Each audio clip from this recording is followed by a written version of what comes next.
Welcome class 7 Sakina public school. बच्चों, हम अपने बायोलॉजी में थर्ड चैप्टर पढ़ रहे हैं। थर्ड चैप्टर प्लांट लाइफ की ऊपर है और इसमें भी ख़ास तौर से न्यूट्रिशन और फोटोसिंथेसिस और रेस्पिरेशन।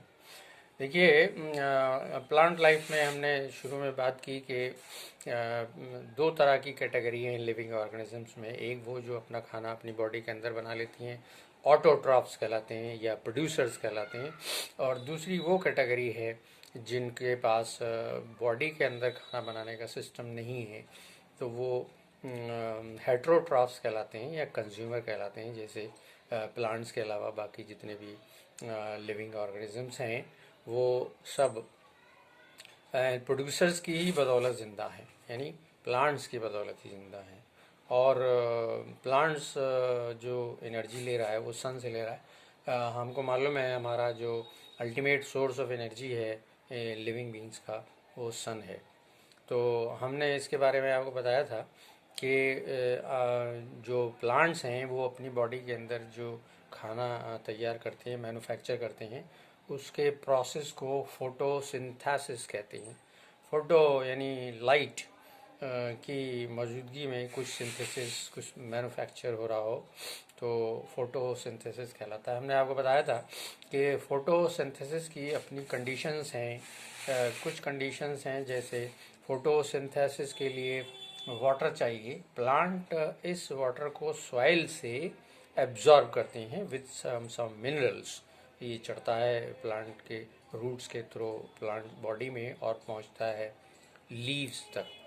लीव्स जो हैं वो अल्टीमेट प्लेस है जहाँ पर फोटोसिंथेसिस का प्रोसेस होगा।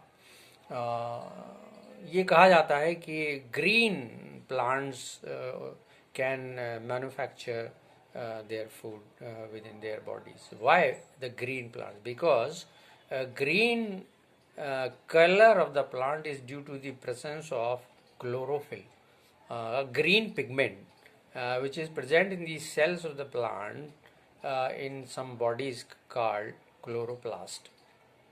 क्लोरोप्लास्ट के अंदर ये जो क्लोरोफिल है, इसका काम बहुत इम्पोर्टेंट है, क्योंकि एक तो वाटर हो गया, दूसरा क्लोरोफिल हो गया, तीसरा है सनलाइट।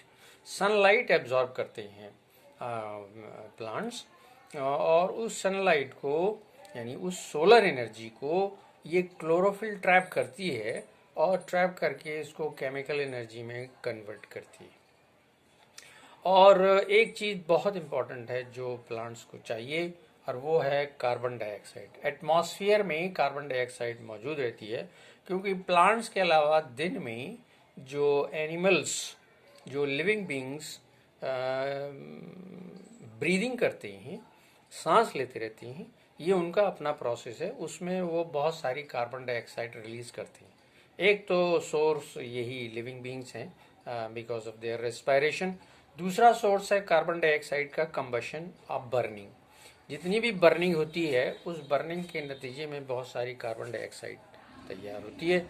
ये कार्बन डाइऑक्साइड अगर एटमॉस्फेयर में जमा रहेगी तो फिर ये हमारी हेल्थ के लिए अच्छी नहीं है। तो देखिए, प्लांट आपको सब कुछ दे रहे हैं, खाने पीने की चीज़, पहनने ओढ़ने की चीज़ें, उसके अलावा आपको इस दुविधा से, इस ख़तरनाक कार्बन डाइऑक्साइड से भी महफूज रखते हैं, और वो इसको एब्जॉर्ब कर लेते हैं अपनी लीव्स के थ्रू। लीव्स में बहुत सारे पोर्स होते हैं उनके अंडर सरफेस पर या उनके वेंट्रल सरफेस पर, वहाँ से वो इस कार्बन डाइऑक्साइड को एटमॉस्फेयर से एब्जॉर्ब कर लेते हैं। तो बच्चों, प्लांट्स की लीव्स में सनलाइट पहुँच रही है जिसको क्लोरोफिल रोक रही है। तो सनलाइट और क्लोरोफिल, पानी और कार्बन डाइऑक्साइड, ये दोनों मिलकर इस मैन्युफैक्चर में मदद करेंगे और इसको बदल देंगे ग्लूकोज में। यानी एक केमिकल रिएक्शन होगा, combination of water and carbon dioxide in the presence of chlorophyll and sunlight will results in the formation of energy in the form of glucose, the source of energy, and oxygen as a byproduct. Oxygen को ये plants निकालते रहते हैं। अब देखिए, आपकी खतरनाक gas को ये एब्जॉर्ब कर रहे हैं, अपने इस्तेमाल में ला रहे हैं और आपको दे रहे हैं ऑक्सीजन, ताकि आप अपना रेस्पायरेशन 24 घंटे चालू रखें। क्योंकि रेस्पायरेशन आपके अंदर एक ऐसा प्रोसेस है जो आपको 24 घंटे हर वक्त एनर्जी प्रोवाइड कराता है, यानी ऑब्टेन कराती है एनर्जी। ये ऑक्सीजन, जो खाना हम लेते हैं वो हमारे खाने में जो कार्बोहाइड्रेट हैं वो डाइजेस्ट हो जाते हैं ग्लूकोज में और सेल्स तक पहुंचते हैं ये ग्लूकोज, और यही ऑक्सीजन सेल्स तक पहुंचती है और सेल्स में इस ग्लूकोज का ऑक्सीडेशन होता है, जिसके नतीजे में कार्बन डाइऑक्साइड, एनर्जी और पानी बनते हैं। तो देखिए, हम एनर्जी हासिल करने के लिए भी बहुत हद तक प्लांट्स पर ही निर्भर करते हैं, क्योंकि इनके फोटोसिंथेसिस में बहुत सारा amount of oxygen is released from the plant leaves. तो इस तरह से ये अपना खाना बनाते रहते हैं और अपनी, लेकिन इनको भी जो खाना बनाया है उसको यूटिलाइज करने के लिए, उससे एनर्जी हासिल करने के लिए इनको भी रेस्पायरेशन की ज़रूरत है। तो प्लांट भी रेस्पायर करते हैं, थोड़ा थोड़ा दिन में भी रेस्पायर करते रहते हैं, लेकिन ज़्यादातर रात में रेस्पायर करते हैं, क्योंकि रात में इनका फोटोसिंथेसिस का प्रोसेस रुक जाता है, because there is no sunlight. लेकिन ऐसा एक्सपेरिमेंट में देखा गया है कि कुछ प्लांट जो हैं ट्यूबलाइट की रोशनी में भी थोड़ा सा फोटोसिंथेसिस कर लेते हैं। बहरहाल, तो इनका जो रेस्पायरेशन है वो थोड़ा थोड़ा दिन में भी इस्तेमाल करते हैं। ये ऑक्सीजन जो अपने तौर पे बनाते हैं फोटोसिंथेसिस में, उसका इस्तेमाल करते रहते हैं और थोड़ी थोड़ी एनर्जी प्रोड्यूस करते रहते हैं। लेकिन रात में ये सोलली, जैसे हम लोग रेस्पायर करते हैं उसी तरह से रेस्पायरेशन इनमें रात में होता है। रेस्पायरेशन में ही अच्छी खासी एनर्जी इनको मिलती है, जिससे इनके सारे वाइटल एक्टिविटीज़ पूरी होती हैं। प्लांट्स में देखा गया है कि 2 तरह का रेस्पायरेशन होता है, एरोबिक